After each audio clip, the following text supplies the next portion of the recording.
ತೀರ್ಮಾನ ಆಯ್ತು. D K Shivakumar ಅವರು ಇನಾನಿಮಸ್ಲಿ ಎಲೆಕ್ಟೆಡ್. ಈಗ ರಾಜಭವನಕ್ಕೆ ಹೋಗಿ ತಮ್ಮ ಹಕ್ಕನ್ನ ಮಂಡನೆ ಮಾಡ್ತಾ ಇದ್ದಾರೆ. 3ನೇ ತಾರೀಕು ರಾಜಭವನದಲ್ಲಿ ಪ್ರಮಾಣ ವಚನವನ್ನು ಸ್ವೀಕಾರ ಮಾಡ್ತಾ ಇದ್ದಾರೆ. ಸರ್, ಡಿ ಕೆ ಶಿವಕುಮಾರ್ ಅವರ ಜೊತೆ ನೀವು ಕೂಡ ಪ್ರಮಾಣ ವಚನ ಸ್ವೀಕಾರ ಮಾಡ್ತೀರಾ?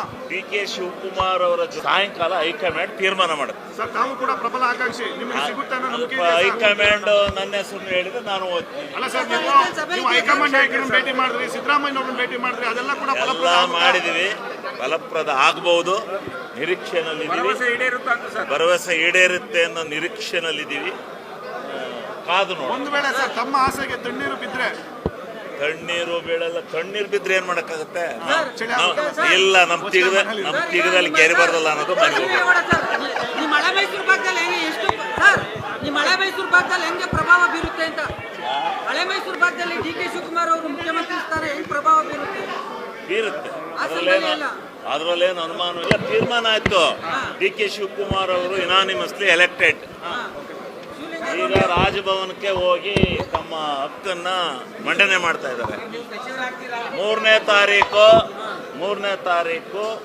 ರಾಜಭವನದಲ್ಲಿ ಪ್ರಮಾಣ ವಚನವನ್ನು ಸ್ವೀಕಾರ ಮಾಡ್ತಾ ಇದ್ದಾರೆ. ಸರ್, ಡಿ ಕೆ ಶಿವಕುಮಾರ್ ಅವರ ಜೊತೆ ನೀವು ಕೂಡ ಪ್ರಮಾಣ ವಚನ ಸ್ವೀಕಾರ ಮಾಡ್ತೀರಾ? ಡಿ ಕೆ ಶಿವಕುಮಾರ್ ಅವರ ಸಾಯಂಕಾಲ ಹೈಕಮಾಂಡ್ ತೀರ್ಮಾನ ಮಾಡುತ್ತೆ. ಸರ್, ತಾವು ಕೂಡ ಪ್ರಬಲ ಆಕಾಂಕ್ಷಿ, ನಿಮಗೆ ಸಿಗುತ್ತೆ ಅನ್ನೋ ನಂಬಿಕೆ ಇದೆ? ಹೈಕಮಾಂಡ್ ನನ್ನ ಹೆಸರು ಹೇಳಿದ್ರೆ ನಾನು ಓದ್ತೀನಿ. ಅಲ್ಲ ಸರ್, ನೀವು ಹೈಕಮಾಂಡ್ ನಾಯಕರನ್ನು ಭೇಟಿ ಮಾಡಿದ್ರಿ, ಸಿದ್ದರಾಮಯ್ಯ ಅವ್ರನ್ನ ಭೇಟಿ ಮಾಡಿದ್ರಿ, ಅದೆಲ್ಲ ಕೂಡ ಎಲ್ಲ ಮಾಡಿದೀವಿ. ಫಲಪ್ರದ ಆಗಬಹುದು, ನಿರೀಕ್ಷೆನಲ್ಲಿದ್ದೀವಿ.